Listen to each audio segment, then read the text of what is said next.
ಎಲ್ಲರಿಗೂ ನಮಸ್ಕಾರ. ಸರೋಜ ಕಿಚನ್ಗೆ ಸ್ವಾಗತ. ನೀವು ನೋಡ್ತಾ ಇರೋದು ಉತ್ತರ ಕರ್ನಾಟಕ ಕಡೆ ಫೇಮಸ್ ಇರುವಂಥ ಸಜ್ಜಕ ಅಥವಾ ರವೆ ಪಾಯಸ ಅಂತ ಹೇಳ್ಬೋದು.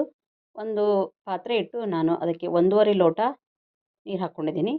ಅದಕ್ಕೆ ಅರ್ಧ ಹೋಳು ಅಥವಾ ಕಾಲು ಹೋಳು ತೆಂಗಿನ ತುರಿ ಬೇಕು, ಸ್ವಲ್ಪ ಚಿಟಿಕೆ ಉಪ್ಪು, ಒಂದು ಏಲಕ್ಕಿ, ಕಾಲು ಲೋಟ ರವೆಯನ್ನು ಹಾಕಿ ಕುದಿಸ್ಕೊಳ್ಬೇಕು.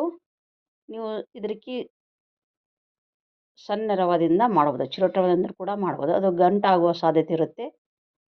ಅದಕ್ಕೆ ಈ ರವದಿಂದ ಮಾಡಿದ್ರೆ ತುಂಬ ಚೆನ್ನಾಗಾಗುತ್ತೆ ನೋಡಿ. ಅದಕ್ಕೆ ಅದೇ ಲೋಟದಿಂದ ನಾನು ಅರ್ಧ ಲೋಟ ಬೆಲ್ಲ ಹಾಕ್ಕೊಂಡಿದ್ದೀನಿ.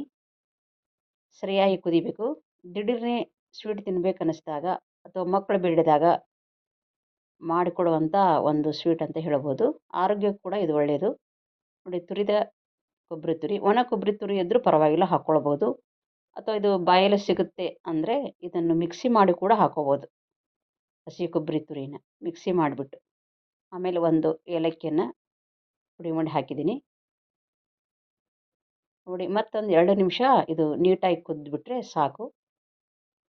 ಒಂದು 2 ನಿಮಿಷ ಮುಚ್ಚಿಟ್ಬಿಟ್ಟು ಆಮೇಲೆ ಸರ್ವ್ ಮಾಡ್ಬೋದು. ಅದಕ್ಕೆ ಹಾಲು ತುಪ್ಪ ಹಾಕ್ಕೊಂಡು ಊಟ ಮಾಡ್ಬೋದು. ಇಲ್ಲಾಂದರೆ ಬರೀ ಸಜ್ಜಕ ಅಥವಾ ರವೆ ಪಾಯಸನ ನೀವು ತಿನ್ಬೋದು. ಬ್ಯಾಚುಲರ್ಸ್ಗೆ ಹೇಳಿ ಮಾಡಿಸಿದಂಥ ಒಂದು ಸ್ವೀಟ್ ರೆಸಿಪಿ ಅಂತಲೇ ಹೇಳ್ಬೋದು. ಎಮರ್ಜೆನ್ಸಿ ಸ್ವೀಟ್ ತಿನ್ಬೇಕು ಅನ್ನಿಸ್ದಾಗ ಈ ಥರ ಮಾಡ್ಕೊಳ್ಳಿ. ಈ ವಿಡಿಯೋ ನಿಮಗೆ ಇಷ್ಟ ಆಗಿದೆ ಅಂದ್ಕೊಂಡಿದ್ದೀನಿ. ಇಷ್ಟ ಆಗಿದ್ದರೆ ಲೈಕ್ ಮಾಡಿ, ಶೇರ್ ಮಾಡಿ, ಪ್ಲೀಸ್ ಸಬ್ಸ್ಕ್ರೈಬ್ ಮಾಡಿ. Thank you.